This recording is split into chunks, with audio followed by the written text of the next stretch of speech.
Depois da briga entre os cientistas no século XVIII e XIX para provar que a vida só poderia ter surgido a partir de uma outra vida pré-existente, onde a teoria da biogênese, defendida por Francesco Redi, Spallanzani e Pasteur, por último, que conseguiram derrubar teoria da geração espontânea, defendida por Needham e outros cientistas, ficou uma pergunta no ar. Se os seres vivos só podem ter surgido a partir de uma vida pré-existente, então como surgiu a primeira vida?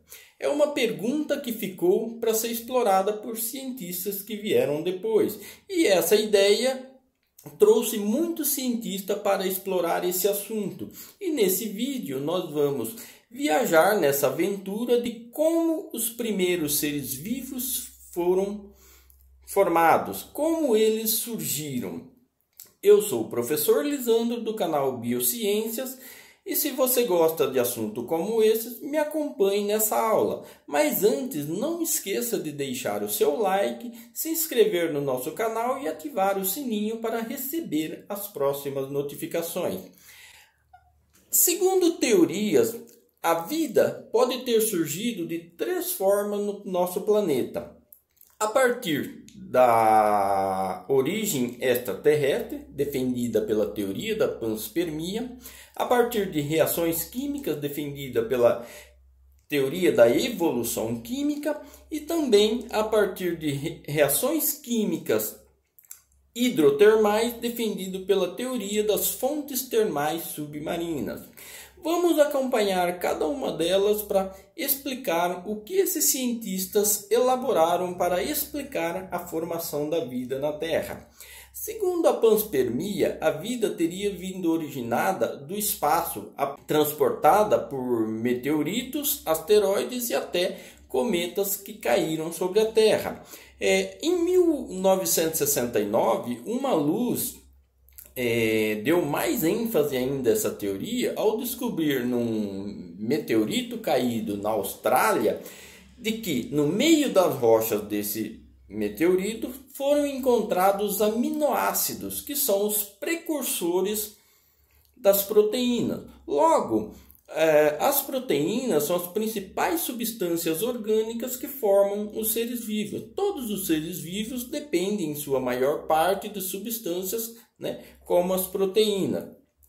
Uma outra pesquisa mais recente verificou em pedaços deixados pelo cometa a presença também de aminoácidos. Então, segundo essa teoria, esses aminoácidos, esses meteoritos que caíram na Terra, principalmente na formação da Terra há bilhões de anos atrás, teriam sido os precursores nas reações químicas que formaram substâncias orgânicas que assim deram origem a um primeiro ser vivo. Porém, é uma teoria que ainda precisa de mais estudos. Já a teoria da evolução química foi defendida por dois cientistas independentemente. Ou seja, um na Rússia chamado Alexander Oparin e outro na Inglaterra chamado John Haldane, na mesma época. Sem trocarem ideia, eles formaram teorias semelhantes sobre a origem da vida. Segundo a teoria de Oparin-Haldane, lá no início da formação da Terra, a Terra ainda estava num processo de orbitação e de rotação acelerada para formar, ela teria vindo de pedaços do Sol, cheia de fogo, de gases queimando. Esses pedaços de massa foram se condensando, se aproximando até pela própria força da gravidade e da rotação do planeta, foram formando como que uma bola, ou seja, esse fogo foi se apagando e assim a Terra foi se resfriando. Esses cientistas acreditam que nessa época a Terra era rica em substâncias como o gás metano, o vapor d'água, a água em forma de vapor, o gás hidrogênio e amônia. E que essas substâncias teriam reagido de acordo com essas situações da Terra primitiva. Eles acreditam que o vapor d'água movimentava todas as outras substâncias, era evaporado pelo próprio vapor, era condensado nas altas altitudes da Terra, formava água, carregando junto as outras substâncias, porém, ainda ao chegar na Terra, devido à quentura da Terra, ela acabava evaporando antes de tocar na Terra. Porém, com o resfriamento, essa água acabou caindo, evaporava, caía, e nesse sistema, né, de vai e volta do ciclo da água propriamente dito, essa água então foi se acumulando, né, nas depressões da crosta terrestre, formando os primeiros mares, né, os mares primitivos. Essas reações também recebiam descargas elétricas dos raios e das ondas eletromagnéticas, até porque ainda nessa época a camada de ozônio ainda não era formada, então era um meio propício para descargas elétricas, vinda também, né, de poeira cósmica dos meteoritos.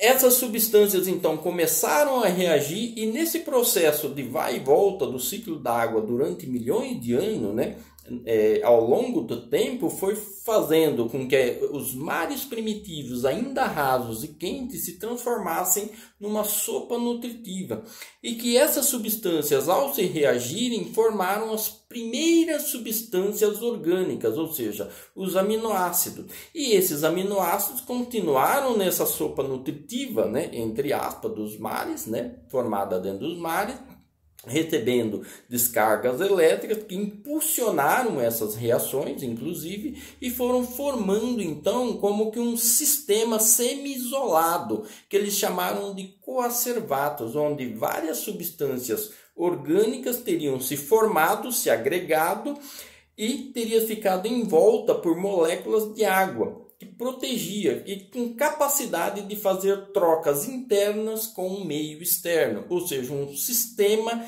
capaz já de fazer algumas trocas de substância, de reações químicas. E esses coacervados, segundo esse cientista, com o passar de milhões de anos, podem ter dado origem aos primeiros seres vivos, ou seja, as bactérias ainda mais primitivas do que as atuais. Em 1953, um químico estadunidense chamado Stanley Miller propôs com seu professor Harold Urey a construir um aparelho que simulava as condições da vida terrestre, da atmosfera primitiva. Nesse aparelho, ele então adicionou os componentes defendidos por Oparin e Haldane num balão contendo água, amônia, gás hidrogênio e gás metano. Esse balão então foi aquecido, fazendo com que essa água evaporasse e movimentando todo esse sistema de reações químicas e levando com ele as outras substâncias. Num outro local do aparelho havia um outro balão que recebia descargas elétricas, simulando os raios, né, das tempestades da Terra primitiva e as ionizações recebidas do espaço. Após, passagem desses gases por esse processo, por esse sistema, havia um outro local por onde esses gases passavam, em que esses gases eram resfriados, condensando-se e formando água novamente, simulando a formação da água nas altas altitudes, ou seja, as chuvas primitivas. E, por último, nesse sistema, havia um sistema em forma de U nesse aparelho, onde a água se depositava representando os mares primitivos. E assim, Urey e Miller fizeram esse teste por várias vezes, por vários dias, simulando esse processo, e quando eles foram observar a água que se acumulava no sistema em forma de U, eles verificaram a presença de aminoácidos, o que de certa forma comprovava a teoria de Oparin e Haldane, corroborando então de que as reações da Terra primitiva seriam responsáveis pelas formações dos primeiros aminoácidos, e esses aminoácidos provavelmente formaram as primeiras substâncias orgânicas.